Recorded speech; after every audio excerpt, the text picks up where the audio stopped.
Hala, may tinatagong lihim ang magkakapatid na mahiyain. Sinasabi ko na nga ba, pabahay para sa kanila hindi rin matuloy. Magandang araw sa inyong lahat mga kalingap, sanay hindi niyo po makalimutan na mag-like sa video na ito.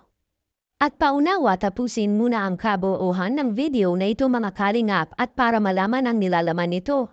At maraming salamat po mga kalingap sa pagpatuloy na pagsuporta lalo na kay Kuya Val Santos Matubang at kay Ate Edna Vlogs at Kalingap Rab, maraming salamat po. Sinasabi ko na nga ba, may tinatago silang lihim. Pero bago yun mga kalingap ay pag-usapan muna natin ang patungkol sa posibleng mangyayari sa kanila kapag hindi sila magbabago. Ang pagbabago ng magkakapatid na sina Chris, Melissa at Bea. Sa isang tahimik na baryo, nakatira ang magkakapatid na sina Chris, Melissa at Bea. Sila ay kilala sa kanilang mahiyain at tahimik na ugali. Bagamat magkaiba ang kanilang personalidad, may isang bagay na nag-uugnay sa kanila, ang kanilang takot sa pakikisalamuha sa iba. Si Chris, bilang panganay, ay may likas na talino ngunit hindi kayang ipahayag ang kanyang mga ideya. Si Melissa naman, ang gitnang anak, ay may malasakit sa kapwa ngunit nahihirapang makipag-ugnayan. Si Bea, ang bunsong kapatid, ay mahiyain at madalas ay nananatili lamang sa kanilang tahanan. Ang kanilang mahiyain na ugali ay nagiging hadlang sa kanilang personal na pagunlad. Sa paaralan, hindi sila nakikilahok sa mga aktibidad at hindi nagpapakita ng kanilang mga talento. Dahil dito, nawawala ang pagkakataon nilang makilala at maipakita ang kanilang mga kakayahan. Sa kanilang komunidad, hindi rin sila aktibo sa mga proyekto o pagtulong sa iba. Isang araw, nakilala nila si Kalingap Rab, isang huwarang may malasakit sa kapwa at laging handang tumulong. Si Rab ay naging kaibigan nila at ipinakita sa kanila ang kahalagahan ng pakikisalamuha at pagtulong sa iba. Dahil dito, napansin nila na ang pagiging bukas at aktibo sa komunidad ay nagdudulot ng kasiyahan at personal na pagunlad. Kung hindi magbabago sina Chris, Melissa, at Bea, maaaring mawalan sila ng mga pagkakataon sa buhay.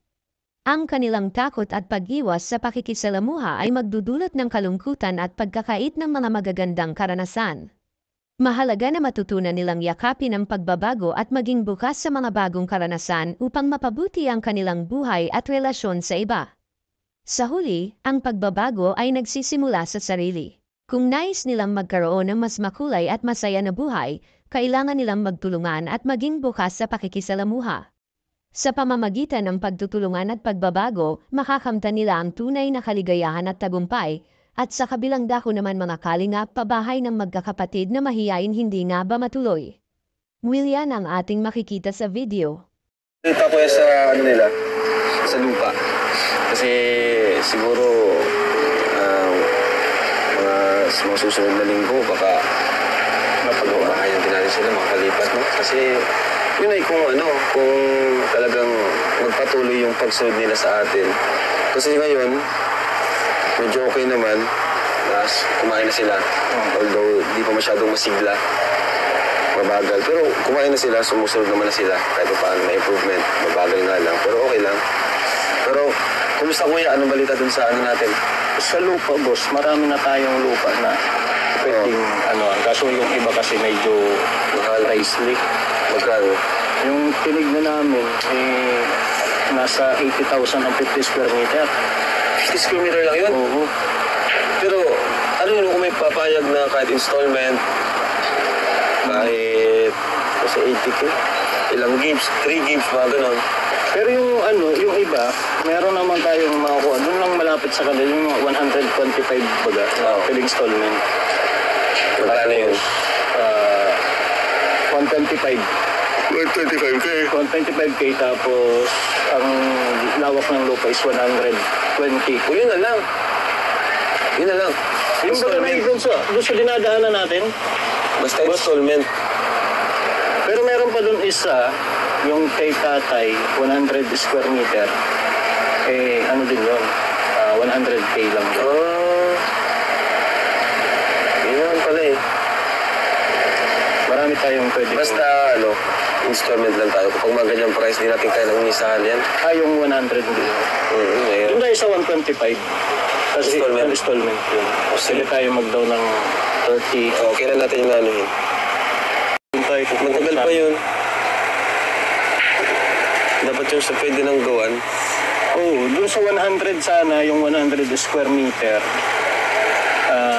kaso cash man lang din yun. Dun sa 100 square meter, 100K. Pero dun lang po, malapit sa kanila.